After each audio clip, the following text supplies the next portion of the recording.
Assalamualaikum warahmatullahi wabarakatuh. Halo Sobat Pintar, bertemu lagi dengan Nur Fatika, NIM 112210710. Kali ini Fatika akan membahas terkait teori organisasi nih.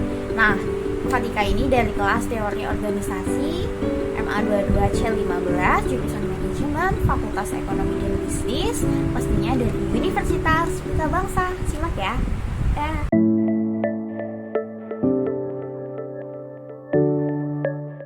PT Pos Indonesia menegaskan tidak akan melakukan PHK di tengah transformasi digital yang sedang digencarkan perseroan. Korporat Sekretari PT Pos Indonesia Tata Sugiarta menyatakan Pos Indonesia memastikan tidak ada hubungan antara digitalisasi dengan isu PHK di lingkup karyawan. Tata menambahkan digitalisasi yang diadopsi oleh Pos Indonesia yakni transformasi produk dan saluran dengan konsep physical to digital melalui PosPay, Pos Saja, dan juga Glit.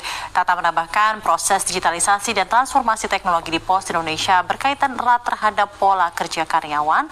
Untuk itu sebagai langkah konkret, Pos Indonesia akan memberikan pembekalan dan kemampuan bagi karyawannya guna meningkatkan kemampuan dan kompetensi kerja para karyawan.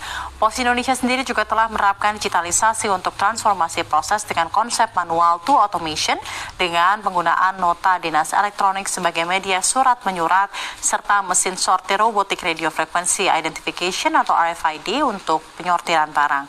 Perseroan juga terus melakukan sejumlah pembenahan dalam upaya meningkatkan layanan berbasis digital yang sudah dimulai sejak 2018. Pernyataan ini merupakan hak jawab dari PT Pos Indonesia terkait pemberitaan di CNBC Indonesia yang memberitakan PT Pos Indonesia akan melakukan PHK karyawan imbas digitalisasi yang sedang dilakukan yang tayang pada Rabu 13 Juni 2024. Fatika, lalu bagaimana dengan teori dan kenyataannya? Teori organisasi versus realita. Bayangkan jika di tempat kerjamu saat ini tiba-tiba dirombak total. Divisi dibubarkan, ratusan rekan diberhentikan. Semua ini demi alasan efisiensi. Ini bukan fiksi ya. Ini tuh terjadi di PT Pos Indonesia pada tahun 2025. Iya betul, masih baru-baru kemarin. Tapi apakah ini murni karena efisiensi? Atau ada teori organisasi yang sedang diam-diam bekerja? Fatika, aku mau nanya dong, bagaimana sih terkait dasar-dasar organisasi itu? Minta tolong dijelasin ya, soalnya aku belum paham banget nih. Organisasi itu seperti makhluk hidup. Ia punya tubuh, jiwa, dan harus bisa menyesuaikan diri. Ada 3 teori organisasi besar yang menjadi fondasi. Yang pertama, teori klasik dari Taylor dan Weber. Organisasi harus kaku, hierarkis, dan efisien. Semua punya job desk. Kedua, teori human relation dari Elton Mayo. Bicara soal motivasi, emosi, dan relasi kerja. Organisasi sama dengan manusia. Ketiga, teori modern dan kontingensi. Organisasi itu harus adaptif, sesuai konteks. Tak ada struktur tunggal yang cocok. Lalu bagaimana dengan contoh kasusnya? Seperti apa? Apakah pernah terjadi?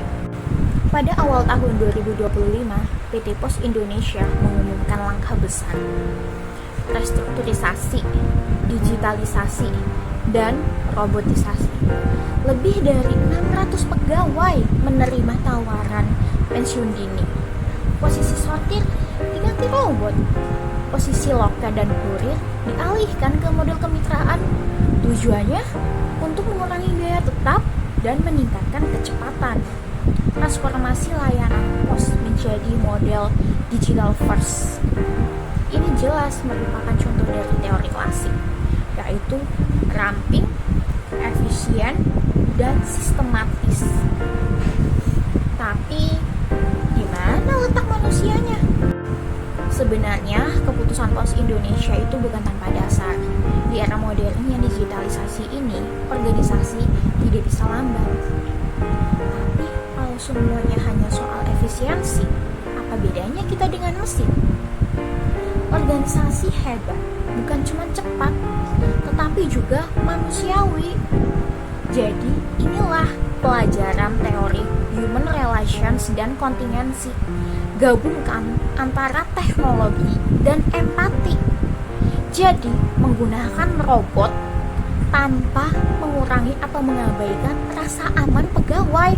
Jadi, kesimpulannya, organisasi itu bukan cuma sekedar bangunan atau jabatan, tetapi juga merupakan tempat untuk bertumbuhnya manusia menjadi lebih baik serta meningkatkan kualitas mereka. Mau seklasik apapun teorimu, jika tidak relevan dengan manusia hari ini, organisasimu akan ditinggalkan. Paham? Baik, sampai jumpa di video berikutnya, dan ingat, teori boleh berubah, tetapi nilai kemanusiaan harus tetap menjadi inti dari organisasi. Sekian dari saya, Fatika. See you, bye-bye.